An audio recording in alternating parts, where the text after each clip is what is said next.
Of course మా హయాంలో జరిగిన దానికి మేము ఎంతవరకు బాధ్యత తీసుకోవాలి, ఎంతవరకు మేము రెక్టిఫై చేసుకోవాలని చేసుకుంటాం.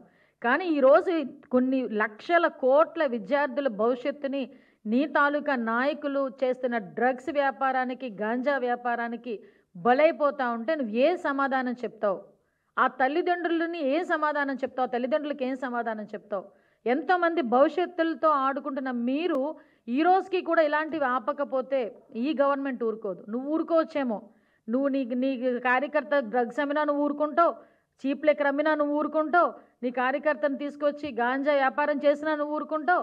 నీ కార్యకర్త హత్యలు చేసినా నువ్వు ఊరుకుంటావు. నీ నాయకులు హత్యలు చేసినా నువ్వు ఊరుకుంటావు. నువ్వు హత్యలు చేయించినా నువ్వు ఊరుకుంటావేమో కానీ ఎవ్వరు ఎట్టి పరిస్థితుల్లోని లా అండ్ ఆర్డర్‌ని విఘాతం కలిగించే పరిస్థితి వచ్చినా గాంజా, డ్రగ్స్ అంటూ బయటకొచ్చి పిల్లల జీవితాలతో ఆటలాడుకున్న నిఘా వ్యవస్థ ఈగల్ గ్రద్ద కన్ను ఉంటుంది. ఈగల్ కన్ను కంపల్సరీగా ఉంటుంది.